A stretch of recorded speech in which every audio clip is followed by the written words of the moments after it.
ഞാൻ വോട്ടിന് വേണ്ടി വന്നിരിക്കുന്നവനാ. പക്ഷെ നിങ്ങളെ സുഖിപ്പിച്ച് പതപ്പിച്ചൊന്നും വോട്ട് ഞാൻ മേടിച്ച് പോവില്ല. പറയാനുള്ളത് ഞാൻ പറയണം. അവരെന്താ പറയണത് നമുക്ക് നടക്കുള്ളൂ. കാരണം എന്താ വെച്ചാല് ഇപ്പൊ ഇവര് പട്ടയമേളത്തിന് പോയി എന്നറിഞ്ഞ് ഈ പട്ടയമേളത്തിന് പോയാലും ഇവർക്ക് ഇത് അനുവദിച്ച് ഞാൻ സാഹോദര്യം മുൻനിർത്തിക്കൊണ്ട് തന്നെ പറയുകയാണ്. എനിക്ക് 25,000 രൂപ പെൻഷനുണ്ട്. രാജ്യസഭയിൽ 6 വർഷം ഇരുന്നതിന് 25,000 രൂപ പെൻഷനുണ്ട്. എന്തായാലും നിങ്ങളെ വോട്ട് ആർക്കാണ് ഇപ്രാവശ്യം? അതെന്തായാലും ആർക്ക് ആർക്ക് പറ ആർക്ക് പറ അതെന്തായാലും ഞങ്ങളെ രക്ഷിച്ച ആൾക്കാർക്കല്ലേ ഞങ്ങൾ വോട്ട്. എന്നാലും നിങ്ങളെ വോട്ട് ആർക്കാന്ന് പറ. അതെന്തായാലും ഉണ്ടാവുമല്ലോ. ഞങ്ങളെ രക്ഷിച്ച ആളുകൾ ആരാണ്? അവർക്ക് എന്റെ ഈ കയ്യിലിരിക്കുന്ന സാറ് തന്നതാണ്, എന്റെ മകൾക്ക് തന്നതാണ്. ഞാൻ മറന്നിട്ടില്ല. അതുകൊണ്ടാണ് സാറിന്റെ മുന്നിൽ ഇപ്പൊ വന്നത്. വല്യമ്മ എന്താ വർത്താനം? എന്താ പേര്? സൈനബാത്ത. എന്താണ് നിങ്ങളെ വിഷയം? എന്താണ് സുരേഷ് ഗോപി സാറിനോട് നിങ്ങൾക്ക് പറയാനുള്ളത്? ആ ഉമ്മക്ക് തീരെ ആരും ഇല്ലാത്തതാണ് കേട്ടോ. അവര് ആ ഉമ്മയുടെ ആധാർ കാർഡും അക്കൗണ്ട് നമ്പരും എല്ലാം എടുത്ത് ആ ശ്രീജിത്തിനെ അറിയിച്ചു. ശ്രീജിത്ത് കൊടുക്കൊണ്ടവരുണ്ടോ? പെൻഷൻ തന്നെ ഞങ്ങക്ക് എത്ര നാളായി കിട്ടിയിട്ട് ചുരുക്കണത്. ഈ സുഖമില്ലാത്ത ആൾക്കാര് കയ്യും കാലൊക്കെ തളർന്ന ആൾക്കാർക്ക് പെൻഷൻ കിട്ടിയിട്ട് എത്ര നാളായി? എന്റെ കൂട്ടുകാരന്റെ അല്ല. ഞാനൊരു CPM കാരിയാണ്. അതറിഞ്ഞിട്ടാണ് ആളെന്താക്കിയത്. അറിഞ്ഞിട്ടും ആൾ ആ ഒരു ഫോൺ കൊടുക്കാനായിട്ട് അന്ന് മോഹൻലാൽ, മമ്മൂട്ടി, ഗുരുവായൂര് ഓരോ കല്യാണങ്ങൾക്കാണ് വന്നത്. പക്ഷെ ആള് വന്നത് എന്റെ മകൾക്ക് ഈ ഫോൺ കൊടുക്കാനായിട്ട്. അത്രയും ദൂരെ യാത്രയില്ല. എന്റെ ഒരു മകൾക്ക് മാത്രമാണ് അന്ന് ആ ഫോൺ കൊടുത്തത്. നിങ്ങളെ വോട്ട് ആർക്കാണ് ഇപ്രാവശ്യം? അതെന്തായാലും ആർക്ക് ആർക്ക് പറ ആർക്ക് പറ അതെന്തായാലും ഞങ്ങളെ രക്ഷിച്ച ആൾക്കാർക്കല്ലേ ഞങ്ങൾ വോട്ട്. എന്നാലും നിങ്ങളെ വോട്ട് ആർക്കാന്ന് പറ. അതെന്തായാലും ഉണ്ടാവുമല്ലോ. ഞങ്ങളെ രക്ഷിച്ച ആളുകൾ ആരാണ്? അവർക്ക് ഞങ്ങൾ എന്തായാലും ആ വോട്ട് രേഖപ്പെടുത്തും. ഞാൻ ചോദിക്കുന്നതല്ല, നിങ്ങളെ വായോണ്ട് പറ. അതാ കേൾക്കാൻ ആഗ്രഹിക്കുന്നത്. എന്തായാലും എന്റെ മോൾക്ക് ആദ്യമായിട്ട് ആളൊരു ഫോൺ കൊടുത്തു. സാറ് ഫോൺ കൊടുത്തു. ആര്? സുരേഷ് ഗോപി സാറ് ഫോൺ കൊടുത്തിട്ട് ആ ഒരു കടപ്പാട് ആളോട് നമുക്ക് തീർക്കേണ്ട ഒരു ആവശ്യം ഞങ്ങൾ അവസരമാണ്. ആ അവസരം എന്തായാലും ഞങ്ങൾ ഉപയോഗപ്പെടുത്തും. 4 വോട്ട് ഇപ്രാവശ്യം നമ്മളെ വീട്ടിലുണ്ട്. ഇത്ര സന്തോഷം നിങ്ങൾക്കുള്ളത് കൊണ്ട് പിന്നെ സുരേഷ് ഗോപി സാറിന് നിങ്ങൾ വോട്ട് കൊടുക്കുമോ? അതെന്തായാലും ഉണ്ടാവും. ഉറപ്പായിട്ടും കൊടുക്കൂല്ലേ? 2018 വെള്ളപ്പൊക്കത്തിന് ശേഷം ഏതൊക്കെ റോഡുകൾ ഇനി മണ്ണിട്ട് നഷ്ടപ്പെട്ട റോഡുകൾ മണ്ണിട്ട് പൊക്കി ടാർ ചെയ്യണ്ട, അത് ഇനി ഒരു വെള്ളപ്പൊക്കം വന്നാലും ഏത് വെള്ളപ്പാച്ചിൽ വന്നാലും ഒലിച്ചു പോകാത്ത കോൺക്രീറ്റ് റോഡ് വേണം എന്ന് പറഞ്ഞ് തൃശ്ശൂരിൽ എത്രയോ ഇടങ്ങളിൽ ഞാൻ കണ്ടു കോൺക്രീറ്റ് റോഡ് വരുന്നത്. മുഴുവൻ ഡിസാസ്റ്റർ റിലീഫ് അല്ലെ, ഫ്ലഡ് റിലീഫ് ഫണ്ടിൽ നിന്നാണ് 37,000 കോടിയാണ് വന്നിരിക്കുന്നത്. ആ കാശ് 37,000 കോടിയും ആ റോഡിൽ കാണുമെന്ന് നിങ്ങൾ വിചാരിക്കരുത്. അതിവിടെ കോൺട്രാക്ട് കൊടുത്ത മുതലാളിമാരാ, അവര് വെട്ടിക്കൊണ്ടുപോകും. ആ മുതലാളിമാരുമായിട്ട് പാർട്ട്ണർഷിപ്പ് ഈ ഗവൺമെന്റിനുണ്ട്. ഈ ഗവൺമെന്റിലെ മന്ത്രിമാർക്കോ മുഖ്യമന്ത്രിക്കോ ഒക്കെ ഉണ്ടാവാം ആ കമ്പനിയുമായിട്ട് പാർട്ട്ണർഷിപ്പ്.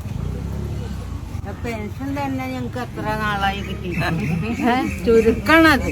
ഈ സുഖമില്ലാത്ത ആൾക്കാര് കയ്യും കാലൊക്കെ തളർന്ന ആൾക്കാർക്ക് പെൻഷൻ കിട്ടിയിട്ട് എത്ര നാളായി? പെൻഷൻ കിട്ടിയിട്ട് എത്ര നാളായി? എനിക്കിപ്പോ ഈ ഇലക്ഷൻ കോഡ് വന്നതുകൊണ്ട് എനിക്ക് അതിനകത്ത് ഇടപെടാൻ പറ്റില്ല. പക്ഷെ അല്ല നിങ്ങൾ മനസ്സിലാക്കണം, എനിക്ക് 25,000 രൂപ പെൻഷനുണ്ട്. രാജ്യസഭയിൽ 6 വർഷം ഇരുന്നതിന് 25,000 രൂപ പെൻഷനുണ്ട്. അത് ഈ ഏതാണ്ട് 12,000 ചില്ലാൻ രൂപ ഞാനിപ്പോൾ പലർക്കായിട്ട് പെൻഷൻ കൊടുക്കുകയാണ്. അത് ഈ ഇലക്ഷൻ പ്രഖ്യാപിക്കുന്നതിന് മുമ്പ് ചെയ്തത് കൊണ്ട് ഞാനത് ഇനി ഈ മാസം കൊടുക്കാൻ എനിക്കൊക്കത്തില്ല. അതുകൊണ്ട് ഞാൻ എന്ത് ചെയ്തു, ബാങ്കിൽ നിന്ന് ഈ ഡിഫോൾട്ട് പേയ്മെന്റ് എന്ന് പറയാം, എൻ്റെ ബാങ്കിലേക്ക് എൻ്റെ പെൻഷൻ വരുമ്പോൾ അതിൽ നിന്ന് ഈ 6 പേർക്കും പറഞ്ഞാൽ മനസ്സിലായി. അത് ഇലക്ഷൻ കമ്മീഷനെ ചോദ്യം ചെയ്യാനൊക്കത്തില്ല.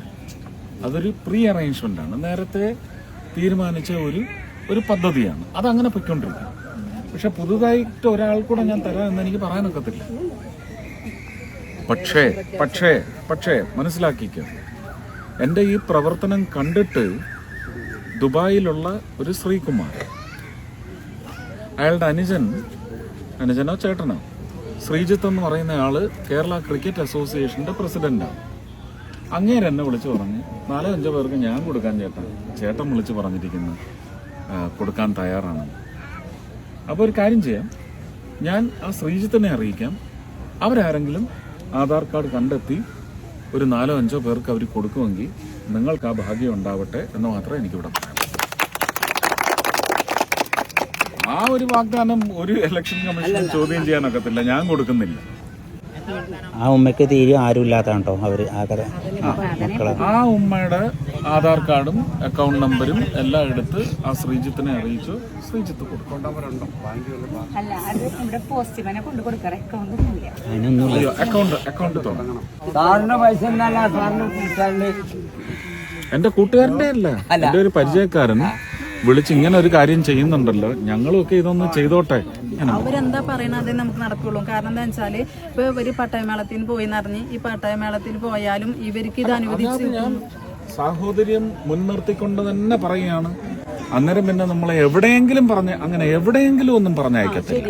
അത് നമ്മൾ സമ്മതിച്ചു. അപ്പോ അതിന് കുറച്ച് വഴങ്ങൽ നമ്മുടെ ഭാഗത്തു നിന്നുണ്ടാവണം. ഇവിടെ ജീവിച്ചാൽ മാത്രമേ ആ തൊഴിൽ ചെയ്യാവൂ എന്ന് പറയുന്ന ഒരു സംവിധാനമല്ല ഇപ്പോ.